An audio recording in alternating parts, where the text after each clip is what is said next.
long day. We met with all of our players individually, and did the exit meetings and just got their take on the team and the season, and how they thought they played individually, how they thought we played as a team, and it's our last chance to interact with a lot of them. Obviously, we still see a decent amount of them over the summer, and we keep in touch with them, over the phone. But it's our last, chance to get their thoughts and start to prep them for next year and what we want them to work on. So that process sometimes takes a little while, and we appreciate you guys being patient with us. So I guess we'll open it up for questions. Was there a common theme to what you heard from the players? Yeah, there were a few. I think just with some of the differences between, last season and this season, and I think the good thing is they realize what we need to improve on and what we need to try to rectify going into the next season. I think they weren't satisfied with how the season went, with how it ended, and that's a good thing. And as we look back on it, I think it's easy to point to the end of the season, and certainly, none of us anticipated losing 10 out of 11 games to end the year. But at the same time, those of you who follow the team closely know that, we got in trouble to start the year, in my opinion. The schedule was very difficult late. It's never easy in the Western Conference, but it was easier early, and we didn't take advantage of that.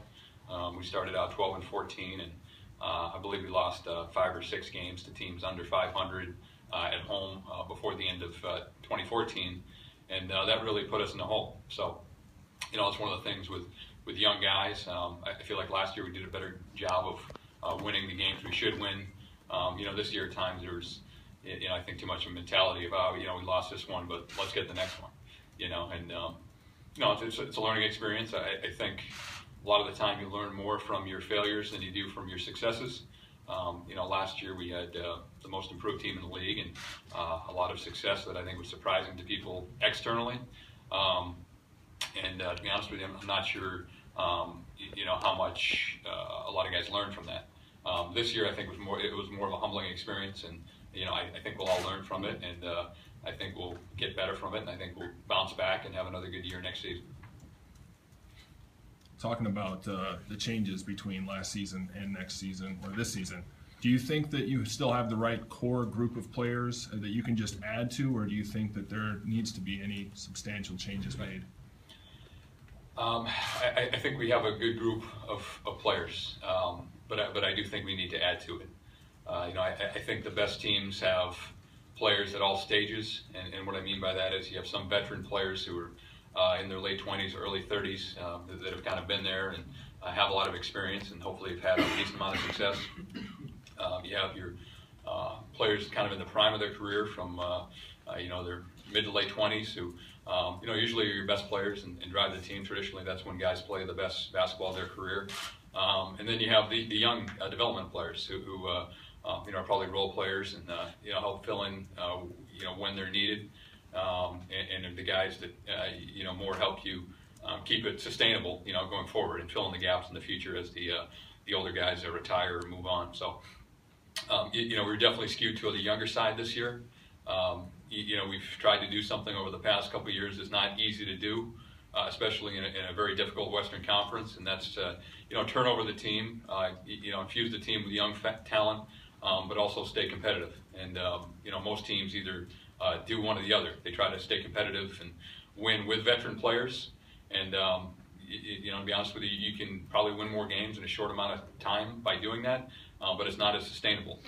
Or teams go the other way and really blow it up and play a bunch of young guys. And usually the losses pile up and the lottery balls pile up, and that takes longer. It's more of a high risk, high reward proposition over time. So we've tried to do both those things. I think we did a very good job of it last year. This year, I think we did okay. We were a little too young, a little too inexperienced, and we'll certainly correct that for next year.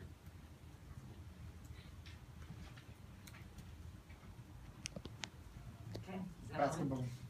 Basketball-wise, I know you're not going to lay out a plan, but generally, what do you think you need more of? Sure. Good players.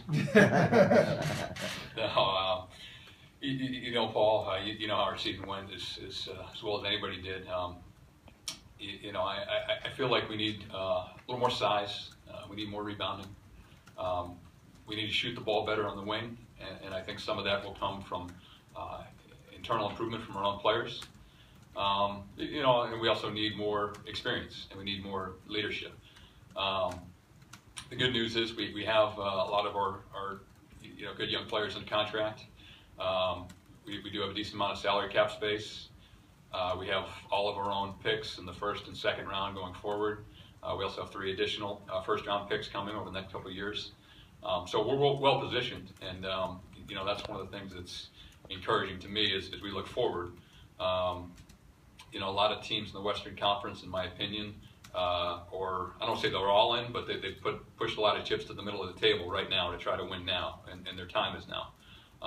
Our time, unfortunately, is not now. It was not now. But I think over the next couple of years, we'll continue to get better and better. You may see some of those teams fall off. I hope you do, since the conference is awfully good at this point. But I think we're headed in the right direction in terms of how we're positioned, if not in terms of taking the step we wanted this year in wins and losses. You stated how important the draft is and how you build a team. Does the need for veterans on this team change how you're going to approach that this summer and possibly the following? No, it doesn't change how we approach the draft. I think the best way to have a really good NBA team for a long period of time is to draft and develop good young players. It just makes sense, right? If you add good players who are 19 to 22 years old, and they continue to get better, you can hopefully have them for 5, 10, or 15 years, and have a long window. But at the same time, as I mentioned before, we were too skewed toward that end. We had too many young players. I certainly saw flashes of potential from them. Saw a guy like Alex Len take a big step this year. Archie Goodwin improved from where he was a year ago. I saw improvement from T.J. Warren as the season went on. He was a lot better at the end of the year than he was at the beginning. So that's all encouraging. But at the same time, we need to add the veteran guys who have been through the battles, who have that experience, who know what it takes to win at the highest levels, and that'll make our team better on the court, and also help teach the young guys what they need to do and what they need to learn to become hopefully good rotation players, and then starters, and then guys you can help build around as we try to get to that championship level. Ryan, based off what you gave up to get Brandon here, and I know he was hurt, but does that affect free agency and how you go about trying to land him here long term? Well, we always make decisions looking forward rather than looking backward. I'll say, we like Brandon Knight. I feel bad that he got injured, especially when he did. It wasn't great for him, wasn't great for us. Injuries happen; they're part of the game. It just stinks for him and for us that it was when he was heading into free agency, and with our team after the trade deadline. And that's one of the tough parts about being an executive is when you do have those injuries late in the year, and we seem to have a flood of them over the past couple of weeks. Is there's not a whole lot you can do to try to fix it or try to find a solution.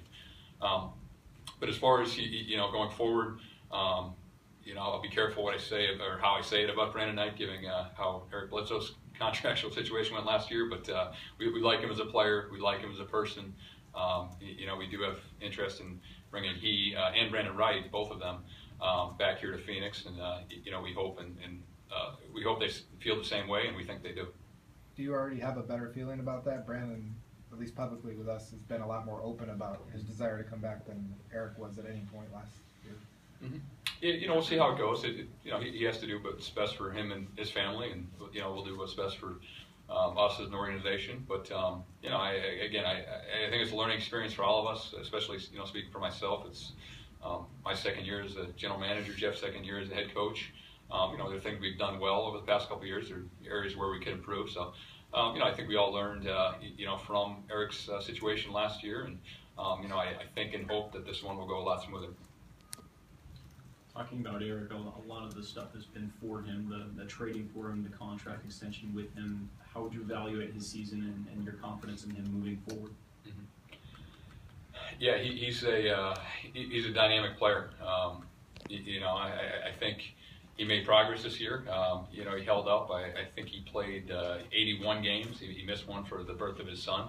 But other than that, he was healthy. And the exciting thing for us about Eric is he's still just starting to scratch the surface of his potential. Last year he started for half a season, and you saw glimpses of it. I think there are some questions externally, certainly not from us, but could he do it as a starter? Could he do it over the course of an 82-game season? And I think he certainly proved that he could. With the numbers he averaged, I don't know exactly what they were, but 17 plus points, 6 plus assists, 5 plus rebounds.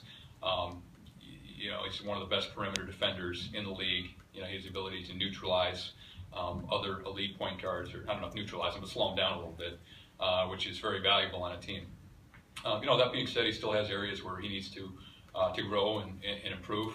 I think we'll certainly do a better job getting him some help next year, getting him some more shooting, to surround him with.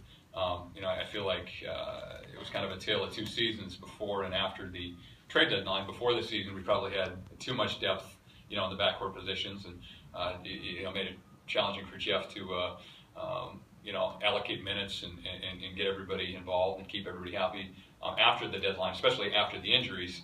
I felt like we didn't have enough depth, and again, that's my fault. I take some responsibility for it. The injuries, obviously, were out of our control, but we'll try to find the happy medium next year where he's playing a good amount of minutes, but we're not overworking him and overloading him and asking him to do too much. But he's certainly shown. I think a few games stand out. The game against Oklahoma City we played here, where he almost had a triple-double and played great defense on Russell Westbrook. And the game in Houston last month, where he went down at 32 points, and 8 rebounds, 5 assists, whatever he had in that game. In those games, he looks like one of the best players in the league. The key for him will be seeing how consistent he can be, and he certainly has a bright future. 25 years old, and we're very confident he'll take a big step again next year. Do you feel the need to have a star, and if so, do you think you're developing those from within, or need to go get an established? Well, that's one of the challenges, for us is, trying to win, especially in a very difficult Western Conference, without a superstar player who can, cover up a lot of mistakes. Right? Those guys can, bail you out late in the shot clock and create a lot of good looks for themselves and others. And we have some good players, some very good players, but we don't have anybody who's a MVP candidate or a perennial All-Star. And obviously we'd love to get one of those guys. And now we'll be active again in the trade market. We have a number of picks, as I mentioned, not only our own but coming from other teams. So I think and I hope that we're still one of the first teams that other teams around the league call. If they do have a star player who's disgruntled or they want to go a different direction, that they'll call us first and try to hammer out a deal with us. I think we have put ourselves in that position. But short of that, we'll continue to try to do it with depth and do it as a team. We tried to do that last year. Just the roster wasn't as balanced as it should have been, and frankly, the players didn't handle it as well as we would have liked them to. But we learn from it and we adjust and we move on. Ryan, who do you see as a veteran leader or leaders on this team moving forward? Good